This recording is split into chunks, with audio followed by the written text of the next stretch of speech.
What's going on, everybody? I am here tonight with my good friend Eugene. I'm not going to butcher his last name. You can read it. He's got a great last name, but I don't know that I can pronounce it. Eugene, why don't you tell us how to pronounce it? It's Fedorovsky. Fedorovsky. Very simple, almost like Smith. Yeah, I can do that one. Now, just because you have it, and I hear the accent besides the New York, why don't you tell everybody where that name comes from and a little bit about your background? Sure. So originally, I'm from a little country in Eastern Europe called Ukraine. And my parents brought me here when I was 10 years old in 1996. So I've been here for 20-something years. And bro, you're barely 25. What are you talking about? I wish. I only look this good because I take great network marketing products. Not to mention that my wife keeps me on my toes, so that keeps me young too. Yeah. But yeah, that's the origination. Like originally, I wanted to short my name, but I kept taking letters out, and it made less sense. So I was like, nah, I'll just keep that in. Yeah. Is your wife from Ukraine as well, or did you meet her here in America? Tell me about that. Well, it would be weird if we met back there. I was only 10, I'm not. I didn't say did you meet her over there. No, she's actually from Ukraine as well. She's actually from Poland, which is incidentally right across the border. So the people of Ukraine and Poland are very, very simple. So at first it was like she speaks English. She was brought here when she was 4. So we're like full on Americans. But she speaks Polish, I speak Russian, not Ukrainian. Back then it was frowned upon to speak Ukrainian because of the Soviet Union BS and all the other nonsense. And so we speak English absolutely fine, but when it came to speaking with her parents, she speaks mostly in Polish with them. I speak mostly Russian with my parents. And so it was very interesting. So now I know some Polish words, I understand Polish, and it's much easier now. Yeah, so it was so funny because, I mean, I've traveled a lot, so I knew you were Eastern European even before I knew your last name because I could hear it. Despite your best attempt to disguise it with that New York accent. I mean, it's still there. So tell me a little bit about your background. So you've been living in New York for the last 20 years, right? Yep. Did you go to college? Tell me about your parents. Why'd they move to America? Just give me some background, man. Some of your story, I didn't get to hear much of it on the show. Sure. So why does everybody move to America? Freedom. Money grows on trees. So I'm super grateful for them that they got my sister and I out of that situation. Because when we moved here in 96, that was right after the Soviet Union broke up. So things weren't pretty. Now, my dad hustled, and they had me when they were young. So my dad, ever since 19, was hustling. So he worked hard, he provided for us. Like to the point where, and this is crazy. So picture 1995, people are hungry, people still waiting in lines and stuff like that. There's not a lot of food to go around. We get a dog. My mom goes to the market and she tells them, "Can you get me the best bones, please? It's for my dog." She literally had people tell her, "Lady, I want to be your dog." So it was very interesting, like the way that the dynamic that we had. So they brought us here, I was 10, my sister was 6, we were kids. So I didn't really grasp the whole scenario until now. I can look back and I'm like, holy crap, I'm so grateful that they actually brought us here, because things there much different than here. Yeah. And so, how sometimes we talk and we say, oh, that person is just not hungry, that's why they're not working hard or whatever. People literally are hungry back there, still are to this day. And so ever since they brought us here, we've been in New York. I've traveled like you. I love traveling, just like you do. And so I've seen different cities and been blessed to been in Europe. But like right now, I'm focused on getting out of New York because I've had a little too much of it. So I got two very different, and I normally don't do this, but you have such an interesting background. I'm going to do it. So the first one I'm going to bring up is Now, are you actually in New York City proper, like in one Yes. of the suburbs? Okay. So there was an interesting article that was put out just a couple of days ago that New Yorkers are fleeing New York because the bigger companies in the aftermath of the coronavirus have realized we don't have to pay the taxes or the exorbitant mortgage slash leases of the buildings in New York, and that some of the most common busy spots in the city are absolutely dead even today. Has that been your experience? To be honest with you, I haven't been outside. I live in Brooklyn, so I haven't been outside of Brooklyn maybe once when I went into the city. I try to stay away, especially during this COVID stuff. But it makes sense. Companies have realized, then why would I pay thousands and hundreds of thousands in rent when I can just move somewhere else and have people work either from home or somewhere else? And that's Yeah. one of the this is one of the reasons why I love our profession so much. In my job, I make an X amount of money. Higher cost of living, I make more money. If I move somewhere else, I'm going to make less money, but the cost of living will be less too. Network marketing doesn't matter where you live, you get paid the same. Yeah. So why wouldn't I move somewhere where the cost of living is lower and yet make the same money? Make So my money go longer. let me just throw this out here. I live in one of the greatest states in the entire country. It's got no state income tax, and a 5-bedroom house would cost you about $1,500 a month. Oh my God. So I pay, just so you have an idea. We live in a private house, 1 bedroom, 1650. Yeah, come on. So, Come on to Tennessee, bro. I'll treat you right. Great Tennessee, food. Tennessee is on the list. I have a few friends other than you there. I absolutely love it. I want something warmer, but Tennessee, I think, might do the trick. Well, Tennessee's warmer, bro. What are you talking about? Now, Like, not as warm as Florida. Come on. no, it's not as warm as Florida. That's why it's more preferred. We actually have 4 seasons. That's attractive too. You're gonna sell me on Tennessee a little bit later down the line. We're talking Yeah, like a year and a yeah. half, 2 years. Now, the second question, which you're going to be the only person I asked it. Well, I might ask Martha. She popped on here just a second ago. Being that your parents came from Eastern Europe after all the craziness of the 90s, which, many people probably don't even remember at this point that are Facebook, Facebook generation. I mean, I remember it because I was in school when the wall fell. What do your parents think of like the political landscape right now?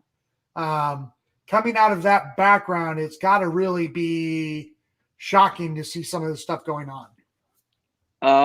I try to stay out of the politic conversation as much as possible. Unfortunately, the way certain things are headed, it's almost like going back there. Yeah, And that's so exactly what I thought. a lot of people that I've spoken to that are older, I don't remember that stuff Sure. that much. I was only 10. But the adults that I speak with, they're like, well, we ran from there. Like literally, people ran through Italy, through France. They would stay in those countries just so they can come here. And then 25, 30 years later, stuff is rolling backwards and it's almost like back there. Yeah. And whereas back there is starting to be more like here. And So so, here's why I brought this up. It's for a very specific reason, which is that I've traveled more than most people I know. Change your title. What you talking about, Kyle? Change title. Did it not say Eugene? It said Eugene, right? I don't know. Last time I checked, it said John, and clearly I'm not John, but Oh man, it didn't save. All right, I can't change it now. I'll change it afterwards. are you getting old on me, John? Yeah, Seriously? maybe I am. So I've had the fortunate ability to travel 29 countries, and Wow.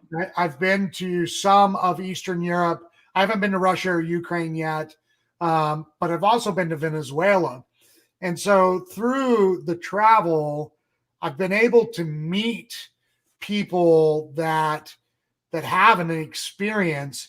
And when they see what's happening in our country now, they're going, I left that for a reason. Like, and again, without, like I said, you're the only one besides maybe Marta, I would have this conversation with. I've actually, which I don't really fully believe, but I kind of believe, which is, I don't think you should be able to vote until you travel to the country that espouses your political views. Like, Right. let's One of go. One of the things that I was taught in by one of the teachers, professors in I think high school, he said that communism is a great idea, but it doesn't work. Yeah. And so people who are going towards that direction, they don't understand what it can do on such a big scale. People Right. stood in line. So basically, this is how, from what I've been told by my grandparents and my parents, people stood in lines to get a loaf of bread. Then they will go in a different line to get their allotment of shoes or pair of shoes for that month. But if they knew a guy, they maybe could get 2 pairs of shoes or 3 pairs of shoes. And then they would know a guy here and they would get something faster. So how does that make sense? You want everybody to be equal, but you got to know a guy in order to get ahead. And Yeah. so the system itself is a kind of where everybody is equal, nobody is left out, fine.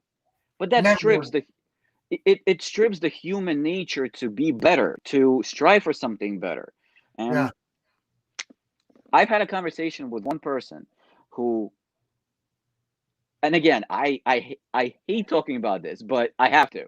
So we were talking about network marketing, and he's like, "Well, how much can I make?" And I'm like, "Well, you can make as much as you want. Yeah. There's really no ceiling." And he goes, "I can't make more than $500." I'm like, "What do you mean you can't make more than $500?" He's like, "I'm gonna lose my public assistance." I didn't know what to say after that.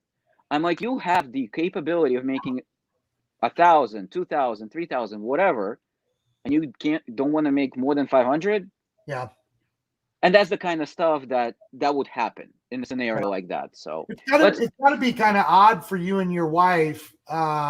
So living where you live and the way that the younger generation, your generation, looks at things, but you being from an immigrant's family from a country with that kind of background, it's got to kind of put you a man out of sorts. I mean, do you feel it that does. way sometimes?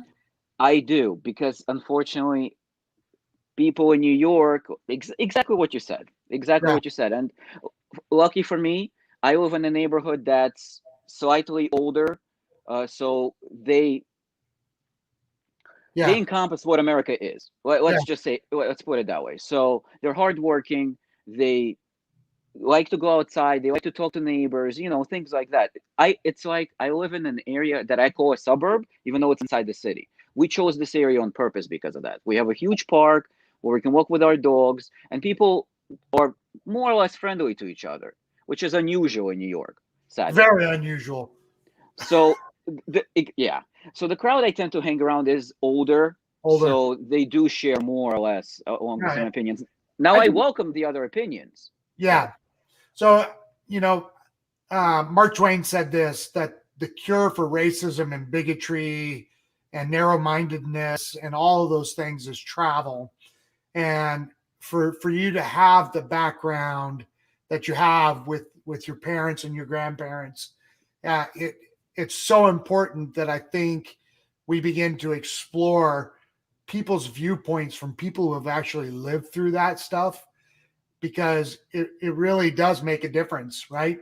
And I was just actually reading something about why is it that immigrants who come from completely desolate countries come to America and make money? And it's because they were hardworking. They didn't need your handout, because the handouts that they were used to were not really handouts. And so they came here and with all of their energy and desperation made a life for themselves. And I really think that that's valuable for anybody who's open-minded enough to listen to somebody else's story. So that's why we departed and went there a little bit, because I would feel like I didn't do my job if I didn't dig in on an immigrant a little bit. Because Absolutely. it's just such a valuable viewpoint. And every time I go to another country, I always speak very little about the US and spend my time asking questions about how they perceive their country, their system, their benefits versus their negative benefits. And, because I want to learn, and so it's a privilege on your part to have your parents and to be in the position that you're in, because you've been raised in America, but you have that backdrop of culture where you're not going to be, you're not going to buy into the BS on the box. So Absolutely. I've been through that. My parents actually still watch Russian television, or okay. propaganda television, as they call it. And it's funny. You know how I don't watch TV for myself. Our TV is off like most of the time.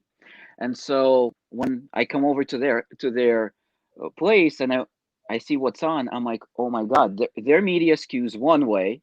Sure, of course. Our media also skews in whatever agenda they're trying to push. Right. And I'm like, can we turn this crap off, please? Yeah. And I actually made a post about this, when I was a kid, which I'm, 20 years older than you. Marilyn will remember this. But when we were younger, the news used to be just reporting what happened. No commentary, no opinion. There was no talk show host pontificating about whatever. It was today in Russia, this happened. Today in the US, this happened. And I really wish we would get back to that, because to me, the media has always been, as far as what they were supposed to be, which was a guardian of truth to protect the American people from the corruption that naturally comes with government. And I think the Eastern European countries really get that. well, they've been through it, Yeah. So corruption there, for those people who don't know, corruption there, it's rampant, even though they're trying to curb it. But at the same time, it's very open. So, people know that a cop pulls you over, you slide them or whatever you slide them, and your problem goes away. Yep. And, they understand that that's how it works. Here, there is corruption, and yet it's so hidden, and people are bad mouthing other places that there is corruption, even though it's happening here. Yeah. So for sure is happening here. and I'm like, what? Come on. I'm like, Yeah. I just, if you're hypocrisy is one of the things that I can't stand the most. And so when people are like pointing fingers, or like politicians are saying, oh, hate the millionaires, they've upgraded, it's billionaires now, we hate the billionaires. Millionaires are nah. That's because middle class now. Yeah, because people kind of caught on that most of the politicians are millionaires. Yep. So how are you going to go around and say hate millionaires if you're a millionaire? Doesn't make sense. I saw a meme about investigating politicians who come from middle class America, who now's net worth is $20 and $50 million on $100,000, $180,000 salary for the last 20 years. The math doesn't make sense. Yeah. So, all right. Let me transition. I just have to do it, man. So I know in our profession we don't try to be polarizing. So I was trying to protect you a little bit, but it's just such an important topic when I meet people like that. So, what'd you do as a corporate job before network marketing? Talk to me a little bit about that. Your educational background. Who is Eugene? So after high school, just like everybody else, well, not everybody else, but what people are taught, I went to college. Let me tell you, it was the biggest waste of 4.5 years ever. And notice it's at 4.5 years. Marketing. Oh, really? Because that was the easiest. Oh, wow. So I went in, I wanted to be an accountant. And so I took accounting as a major.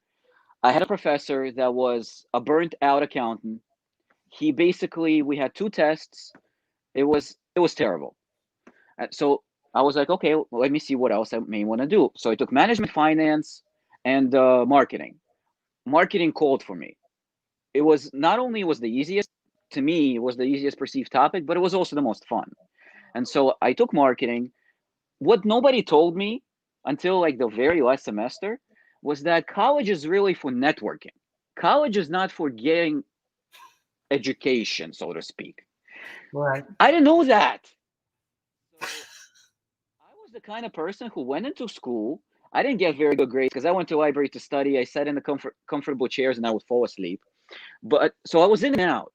I didn't stop and like talk. I'm a little bit introverted. Well, let's be honest. I'm very introverted. But in certain circumstances around my people, I'll come across extroverted. And so to me, I was in and out. I would come in, do my classes, do my time, leave. Last semester, somebody tells me, college is like really about networking. I was like, what? What the hell? And so, have I used anything I learned in 4.5 years? Maybe.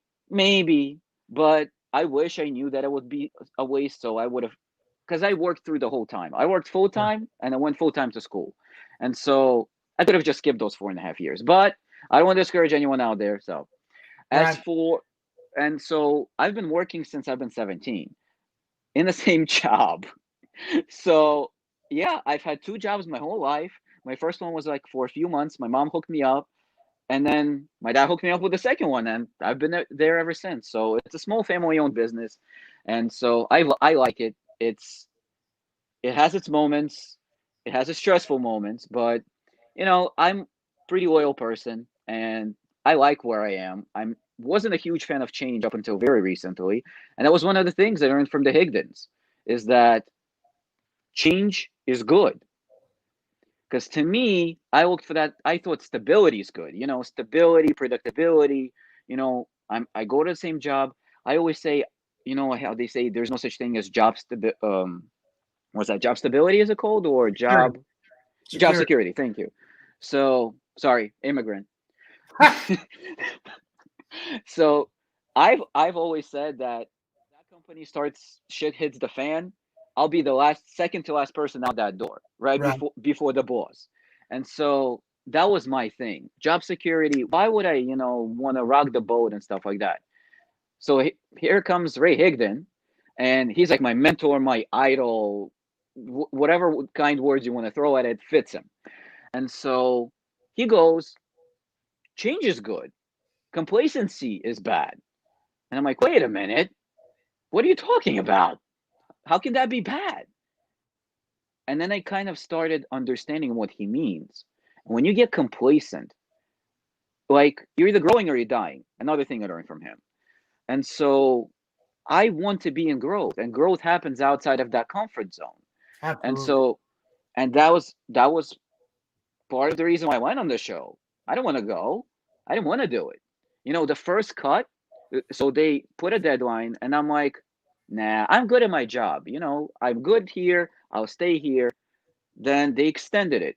And I'm like, one night I just couldn't sleep. And for some reason, I kept thinking about the show. And I'm like, well, what if I try out? What if I get that job? Oh my God, that's so scary. Or my life is going to change, and things like that.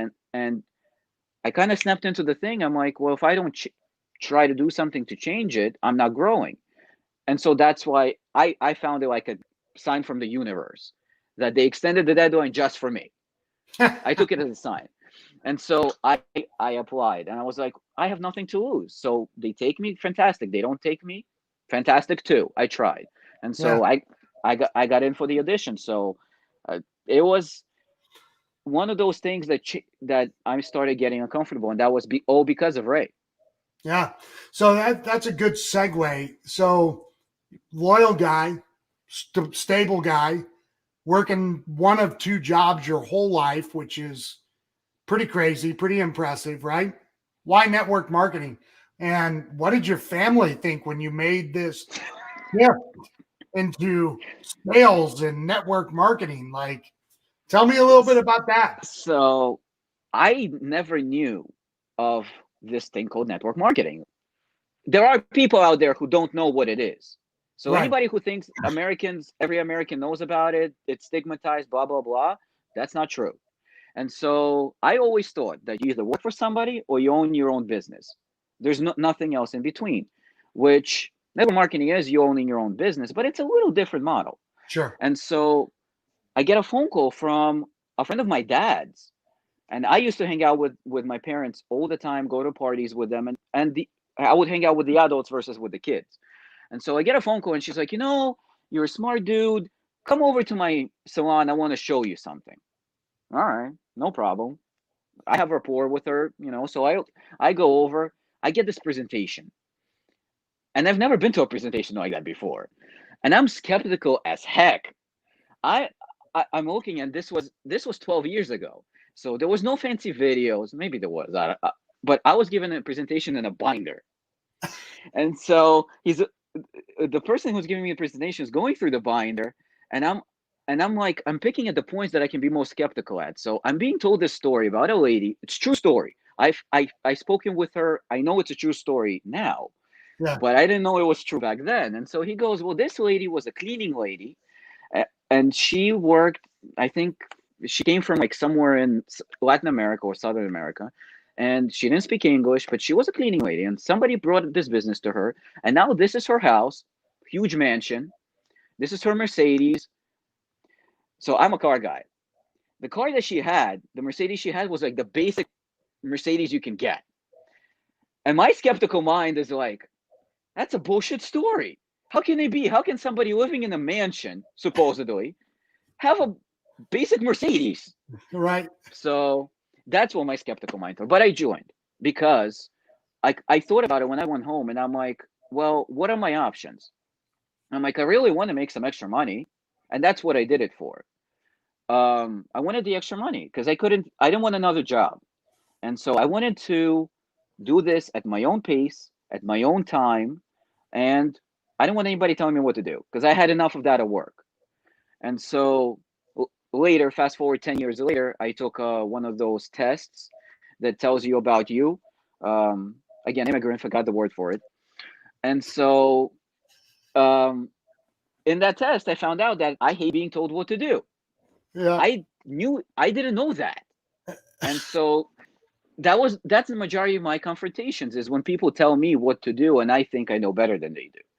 And so Yeah. I this saw was that in a lot of. network marketing was a great vehicle for that. I could do whatever I want, and so that's the funny thing. I found that it's also a great thing, but it's also a kind of a bad thing. Yeah. And so a lot of us are used to having a boss telling us what to do or having a structure, 8 to 5, this, and that. When it comes to our business, we treat it like a business. I can show up whenever I want to. I'm I'm not feeling good today. Yeah. I'm not gonna reach out to anyone. Treat your business. I got this one from Eric Worre. Treat your business like a job. I don't know about other people, but I used to show up to work when I'm sick.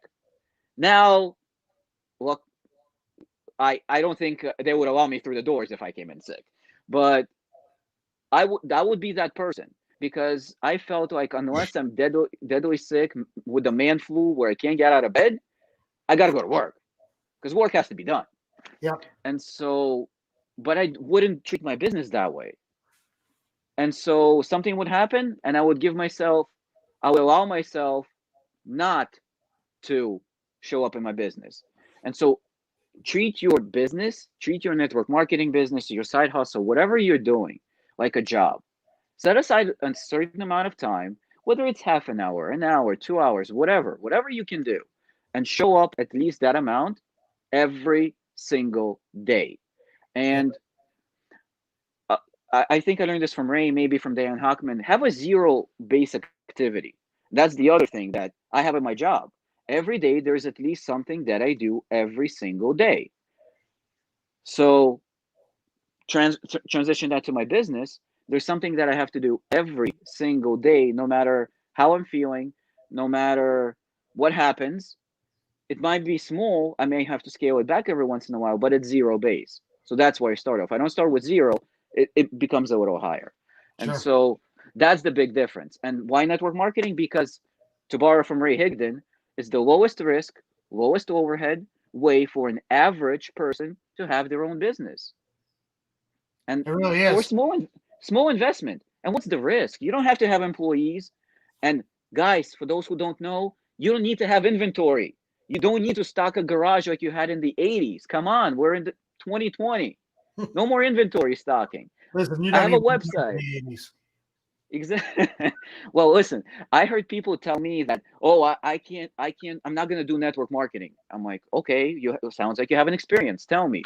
Oh, I'm not going to spend money on inventory. I'm like, what? Who told you that crap? We're in 2020. Nobody does No that. more inventory. Website. Somebody Yeah, wants to buy? website, that's all you need. Yeah. That's funny. I mean, I have a few products on hand for those people who want them right away. Sure. But it's nothing crazy. Right. Right. So how long have you known the Higdons? I mean, it sounds like you're like pretty connected. I mean, when I've talked to most of the contestants so far, it's a year or 2 years. I think John Pennington said it was 3 or 4 years. How long have you known them?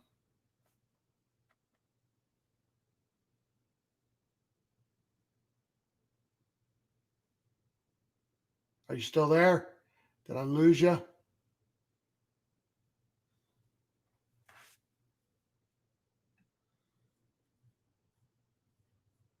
Give you a second to come back.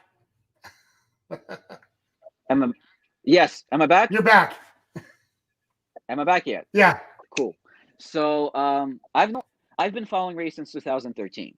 And so he did an interview with Eric Worre, and I'm like, that dude's cool. And so I've been following him nonstop for the last 7 years. Wow. And one of the things that I gotta tell you, this dude changed my life through and through. And so his vibrational money immersion book, and the course, that was like the first game changer. And that was the biggest thing that I learned from him, is that don't forget to dream big. And so I wrote down on a piece of paper, because whoever hasn't been through vibrational money immersion, I strongly recommend it. I have it right here. Shameless plug. So it's a book or an audio course. And so I went through it, I did the homeworks, and one of them said, list out your goals and what you want to accomplish. You don't need to know how to accomplish it. You don't need to know how you're going to do it, when you're going to do it, but just write it down. And I did a few things. One of them was to join Ray's Top Earner Club, which is like his mastermind private group. It was a little different back then, but it was high investment into myself. So funny story behind that. So I go to his event. I'm sitting in the audience. He's pitching the Top Earner Club, because he used to promote it back then heavily. And so I'm sitting there. I'm like, nah, I'm not ready yet. I'm not ready. I'm going to spend the next year working hard. So next year, I'm going to be at that chair at that event, and I'm going to join. Definitely going to join. So a year goes by. I do the course in the midst, and I'm sitting there in the audience, and Ray is talking on stage about Top Earner Club, and he goes, you're probably sitting there in the audience and thinking to yourself, I'm not ready. I'm like, what is this? Dude is inside my head? What is he, Facebook or something? Yeah. And so I step out after we get a break. I step out, I call my wife, and I'm like, babe, Ray was just talking about Top Earner Club. I'm not ready yet. It's this amount of money, 5 digits. I'm like, what do you think? And I'm thinking to myself, she's going to say no. So I'm going to have an excuse. I'm going to tell everyone else I tried, I wanted to be, but my wife said no. She goes, well, yeah, if you think that it's going to help, sure. I think I almost fell to the ground when she said that. Those moments where it backfires, right? I felt like my crutch was taken out from me, because I was like, I can't say no now. I got permission from the wife. Right. So, and I joined. And that was the thing that I wrote down in September of the year before, that I had no idea how I was going to come up with the money to do it. And it was like a dream. And then the other thing was about the dreaming big. In 2013, when I found out about Ray, so there were 3 big trainers back then, still are, and I put it in the back of my mind, boxed it up, put it in the corner somewhere, dark corner, very far away, that I want to be around them, or at least have them know who I am. And through the next, I think 6, 7 years, it happened. And it like hit me like a pile of bricks. I put this way back. I totally forgot about it. And so I was sitting and talking to another huge network marketer, and I was talking to her, and I'm like, wait a minute, my dream came true. I'm like, Ray knows me. This other guy knows me. The third guy, I don't want him to know me anymore. So, but I replaced him with 2 other awesome people. True story. And Yeah. so I'm like, big dreams come true. Whether you put it on your vision board or you don't be afraid of dreaming big. And that was like one of the biggest things that I learned from him. The dude changed my life. Yeah. The And so, sports changed my life. yeah. So you're So, an ambassador for the Higdon group, right? well, I'm ambassador for Rank Makers, but hell Oh, yeah, oh, I'm ambassador for Higdon Group. yeah. I'll Yeah. scream his Okay. freaking name from the rooftops. Yeah. Yeah. You were definitely, a Ray cheerleader on day one. Listen, you don't call me Captain Higdonite for no reason, all I was right? going to bring that up, man. I nicknamed you Captain Higdon tonight because of the way you are, which I think is absolutely cool. I mean, if somebody invests in your life the way that he has and has made such a difference in your life like he has, it's not. I mean, it's a joke, but it's actually respectable too. Like the fact that guy's had that kind of impact in your life is incredible. So Absolutely. kudos, man. So let's transition to the show a little bit. You kind of explain why you did the show. We had that long bus ride, and I don't remember hearing a peep out of you from the hotel to the actual couch. I just remember looking at you on day one, and I was like, "What do they got? 18-year-olds here? Holy cow!" And you were in a suit, and you had your jacket on, and I was like, "Man, was I supposed to dress up?" Like, I did not get the email that everybody else got, and so there's a little bit of inside of me going, "And who's the 18-year-old? Like, why'd you wearing a suit?" So, what were your thoughts day one? They bring us into that room. We're all sitting around the couch. Some are sitting, some are standing. What'd you think? Well, Jordana, she said, me not talking. Like I said, introverted person. When I walked into that room, you mentioned I did know a few people. Majority of them I knew because I saw them in Rank Makers, and I knew their name. I didn't really know them, and so put me in a room of people I don't know. Outside of network marketers, I'm super timid, like super timid. With network marketers, I'm more comfortable because these are my people, and we can Yeah. always find something common. But it was I was shy. So because when I looked around, it was awesome people. People are having conversations, and I was like, well, I should get over myself. And so we had conversations and stuff like that. Oh my God, I intimidated Marilyn. Holy crap. That must have been the New Yorker side of me. Right. Yeah. So, I didn't know if you were shy or not. I remember that you were very quiet for the first part at least. And I didn't really know what that was about. So, Well, partially it was because I was psyched out because it was a big deal. And so I didn't know what to expect. sure. And from what I've seen season 1, Ray and Jess, now I know Ray and Jess because I've been around them as very kind people. I know on the show, and when Ray needs to, he will step up, get in your face, make you think. I don't necessarily like that all the time. So that was the other part that I'm in my head a lot. Yeah. Yeah, so that's what I was thinking of as well. I was thinking of, well, how is this gonna go? What the hell did I just get myself into? That's Why am I here? I'm like, this is a job interview that I paid money for to be at. And I'm like, now the house is nice, there's a pool and everything. There's all these people who are fighting for the same position.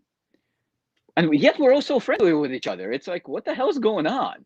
Hey, so I'll be honest. It wasn't until day 3 that I realized the coaching wasn't available. You know what? I believe it. Out of all the people that you would say that, I believe it. You and a few other people. But you know what? At the same time, I got to tell you, first of all, you kind of threw something in there that kind of screwed with a lot of people. I'm not What? going to spoil it. I'm Which not one? going there. Well, with calling you a different name, Oh yeah, yeah. where people were like, "Wait, are we supposed to call him this?" So I hope it actually makes it to the show. But I do too, man. I'm so fingers crossed. yeah, but from what I've seen, like you carry this demeanor, and I'm not just saying this because this is your interview. I'd say this in every single interview, but you have like this like serious like I don't think you cracked a smile the whole time. I Oh, was come on. like, Marilyn will tell you. I smiled at some point. I don't know "N- when, but surely and I did. I'm not so sure I've seen John smile. And so I'm like, damn, this dude came to freaking play. Yeah. And but the way that you carry yourself was unlike a lot of other people. And so you were super serious. And It got me yeah, in trouble on day one. hey, it is what it is. You got to show up like yourself. And with Yeah. your knowing your background now, seeing how you show up otherwise, I don't freaking Right. blame you. I kind Yeah. of wish I showed up as serious as you did. Oh, that's funny, man. See, Marilyn says I'm a big teddy bear. She knows. She knows the truth. So hold on. So you're a teddy bear, and I scared her. Really? You're pretty intimidating, Eugene. It must be the eyebrows, as my wife says it. Yeah, it's the eyebrows. So you look around the room, you're nervous, you're shy. I mean, you've got all this stuff because Ray and Jess, several times on the show, man, showed up like, hey, I don't even know what to say, what you would call it, but they definitely were putting boots in asses. Like, there's no question. When you looked around that room, because you did have a knowledge of who was in that room, who did you think was the biggest threat to you winning the show? You, Me? No way. absolute, 100%, because Yeah, of that cool, calm demeanor. I saw you were people the were only nervous. one.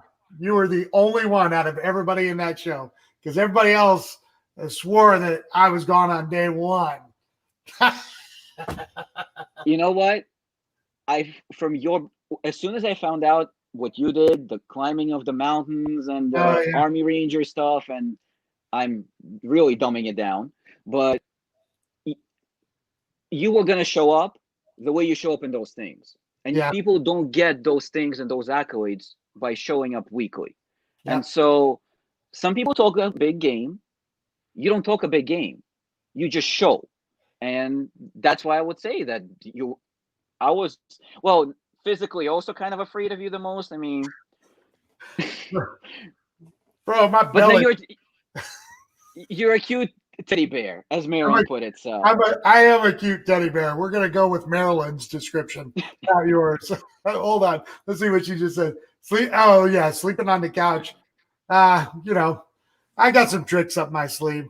I appreciate the kind words. I, I think I won one fan on day one. Then, you know? absolutely, absolutely. So what? Now let's transition. Now here we got to be a little careful. So, what was your favorite moment on the show?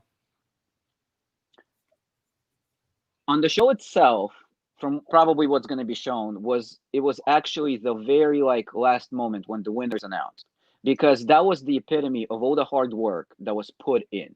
Yeah, Because some people came to hang out, some people came for the job, some people came to win, and so whoever made it to the end went through some grueling shit yeah, to get there. And even looking at that trailer, water. Some you I saw a book, so somebody was giving a presentation during that. Come on, yeah, where else would that happen?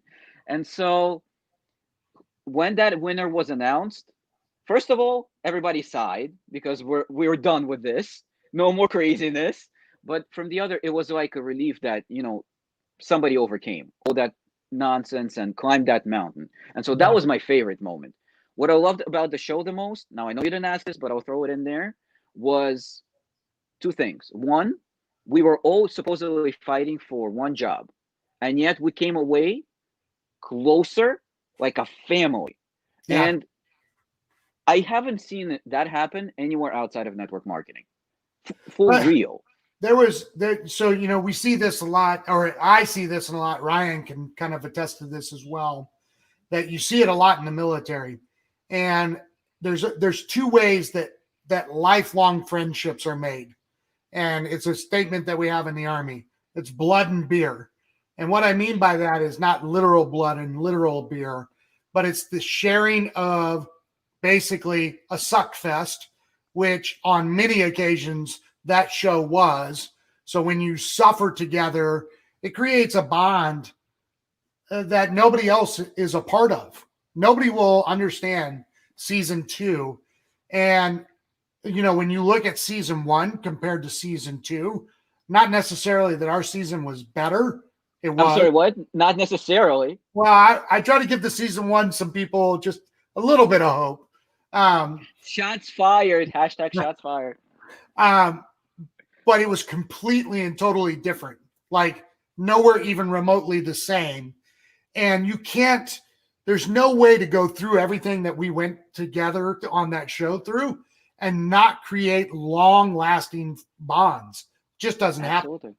So, and I'll tell you on that final day, the camaraderie of everyone joining together as a team really was special. It really was.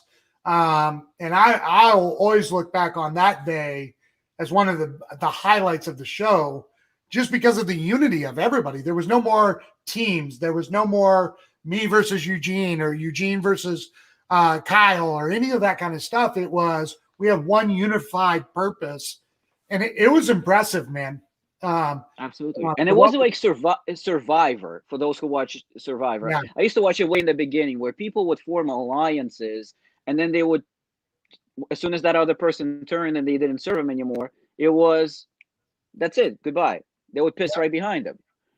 Here, we're again fighting for one position, but yet people showed up for others, even though they may not have had the chance for that position anymore, or they were still fighting for it. It wasn't like enemies or frenemies. People were just getting together.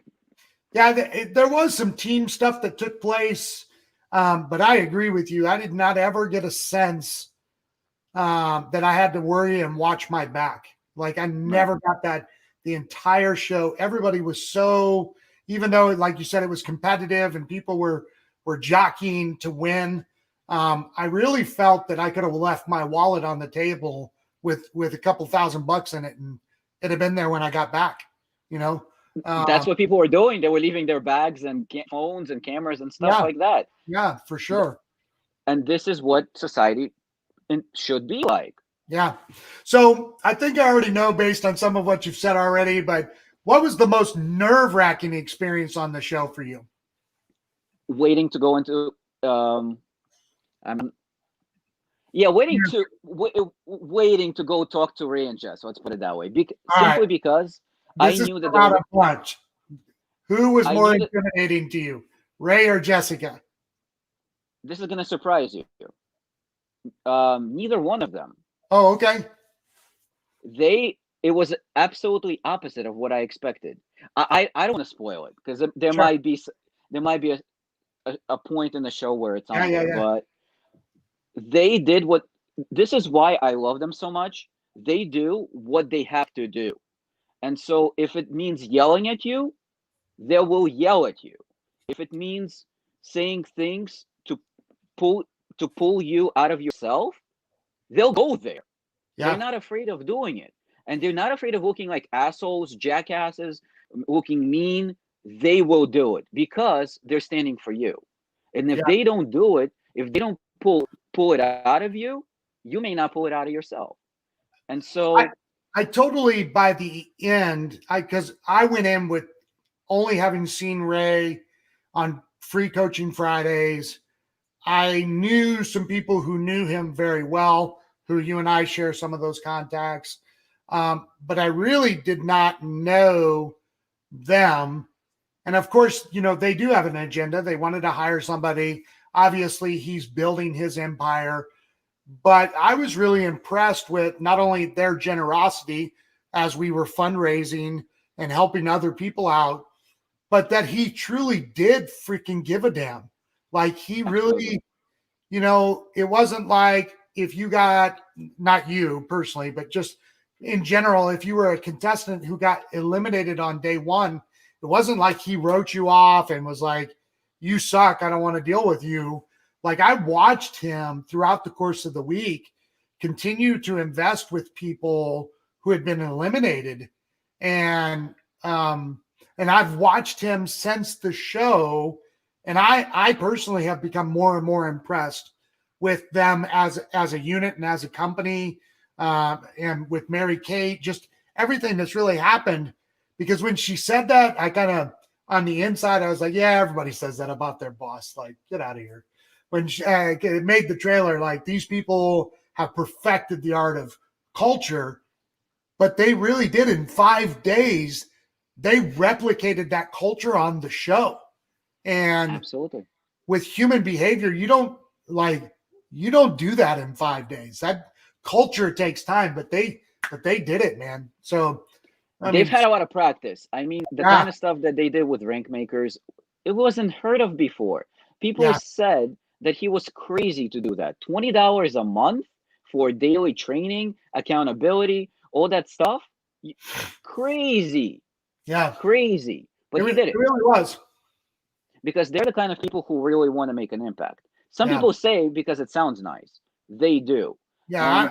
I said this in Rank Makers. I think you commented.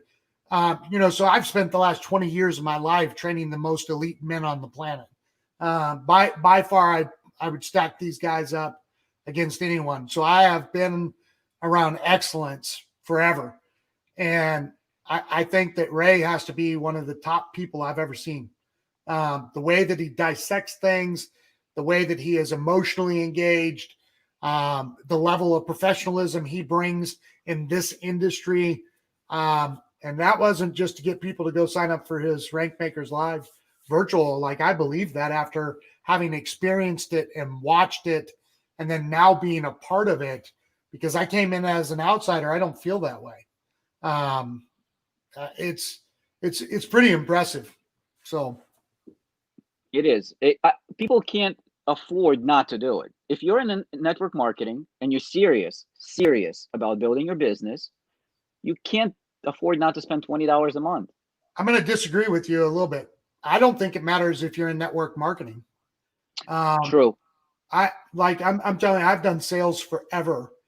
And I mean, Ray and I's stories are very similar in a lot of ways.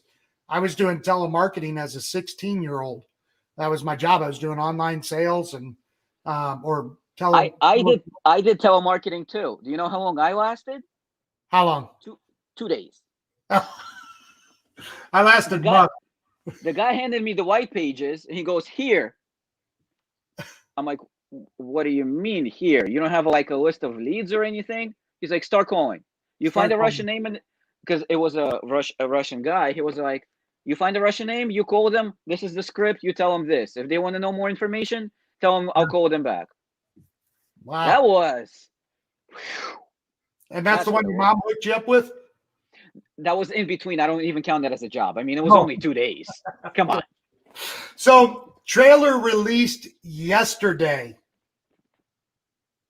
Tell me about it. What'd you think? It was exciting because I kind of miss my people.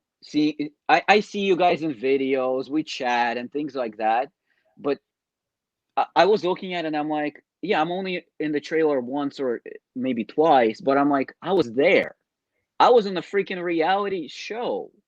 And, for a little bit, I felt like, like people are saying they're freaking out that the trailer's released and stuff like that. And I'm sitting there, I'm cool as a cucumber. I'm like, cool, the trailer's released. Awesome. I'm still trying to figure out why that is. But when it actually came out, it was like, that's awesome. Imagine if Netflix picks this up or Amazon or whatever. That's pretty damn cool. Yeah. And we got to be a part of it. You were in there a little bit more than once or twice, just so you know. Okay, it looks like I have to rewatch it. Yeah.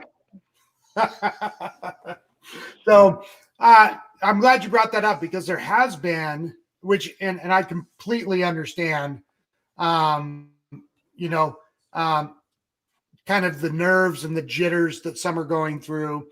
There was pieces of that show where we had to get really raw and really vulnerable in order to really compete. And how have you felt about that? How have you felt about the release of the show? The trailer, you're like, yeah, okay. And you were a little excited, but what about the overall release of the show? Has that struck a nerve in you? Are you worried about how you're going to be shown? Any of those A kind of little things? bit. A little A bit? little bit. I would feel better. See, the funny thing is, and I don't know if anybody else felt the same way, but I kind of forgot the cameras were there. And so I forgot that this is actually a show. This is going to be broadcasted. And we don't know what's going to be in it. And so uh, knowing them, they're not going to use anything against us like on such a big No. scale. But the truth is, some people will not take what's said or how what's shared, how it was shared and why it was shared. And some relationships might be straightened or whatever the word is. But Trained. that's yeah, but that's because ordinarily people don't want to see the truth. They know it's hard for them. Like I'm the kind of person who prefers for people to give it to me straight. And because I prefer that, I automatically do that to others. And I've had to take a few steps back sometimes and try to hold myself back because some people can't. Like, remember in the movie, The Truth? You can't handle the truth? Yeah. Well, You don't want the truth. exactly. Unfortunately, some people can't handle it. And so when those things are coming out, I can understand the jitters and stuff like that because of certain things that were said. And most of us played full out, or some of us played full out. And those that did left it all on the table because that was the whole point. Yeah. So on day one, I got raked over the coals a little bit for how I came into the show because it was perceived differently than how I intended it to be. And I knew right away that keeping my walls up was not going to take me through the competition. which Um, is very unlike any other job interview yeah, because you don't come into another job interview and you start pouring yourself out on the table. They're not going to hire you. They yeah, won't. no way. That is why the Higdons are who they are. That is why they built their empire the way that they built it. They Yep. want to know who you are because, and exactly what you said, I knew the kind of culture they have because of the ambassador program. So I kind of see how Mary Kate interacts with us, what she says. People love to work for the Higdon group. I'm going to be honest. I don't know a lot of people who love work their boss, like people who work there. And that is why I went on the show. At the end Yeah. of the day, that is why I went on the show because I wanted a job with the Higdon group. I wanted to be a part of that whole thing. Yep. Yeah. And so when I made that decision, I knew that I was going to have to probably expose things that I didn't want to expose. And so day one, I started implementing in my brain how I was going to do it and still protect people that needed to be protected. Um, and I've said this from the beginning. I went in that thing to win it, and I wasn't going to hold no punches, and I was going to do whatever it was necessary to win it, including punching you in the face. So Apparently, from the trailer, I understood that you were willing to do that. so John. it was like the trailer did a great job because they cut out the part where Ray was joking about that. So if I asked you to go out and punch all those people in the face to win, would you do it? And I'm like, who do you want me to start with? Nice. You Nice. know? And the only one I said I would spare was Paul Bond because at that point, that was my brother from another mother. He's my ride or die from the show. And I was like, I'm not going to punch Paul. And, so, but, so I knew that. And so I was very comfortable. There's a couple parts where I wasn't because I realized the ramification of what I said. And so but I was comfortable with that. I had to do that in order to remain competitive and those kind of things. So, you know, I think the worst that I'm going to look is if my shirt came up while I was snoring or something. So, so, I mean, you know, so, well, I appreciate you coming on, man. I'm not going to take up like this was a long interview, good interviews because I got off on politics with you. I really appreciate you coming on. I promise you, if we went down that rabbit hole, this would have been like 4 hours long. 4 hours long, right? You know, but really appreciate you coming on. And, you know, I'll tell you, it's been fun having you around for me inside the group. You know, I know that on the show we didn't necessarily connect that much, but I really respect you, really respect a lot of what you've accomplished, even though you're only 19 now. And, you know, I really look forward to seeing your journey and everything that's coming out on this show. So thanks for coming on. Besides, at the end of the day, don't forget, we're boxer parents. We have a bond. Yeah, we haven't even got to talk about that because we got into politics. So Eugene has a beautiful boxer. As you guys know, I've had boxers for the last 17 years. Ha! I beat you. I've had boxers since 1995. You can't have a boxer since 1995. You weren't even born yet. I was born in 1995. Stop it. I was born in 1985. For those who want to know the truth. You were born in what year? 1985. 1985? No, you were not. Dude, do I need to show you my ID here? Do you want to card me? 1985, that would make you 35? Yep. I take some good network marketing supplements. I keep telling you this. I think we should do a poll. How many of you think Eugene is still under 30? So I think I win this one. But anyway, I think John, this is a conspiracy theory. Good. Yeah, I'm sure it is. All right, man. I appreciate you coming on. Thanks for a great interview. Great interview. Just stick on for a couple more seconds and we'll wrap it up. Sure. It was my pleasure. Thank you, John. I appreciate it.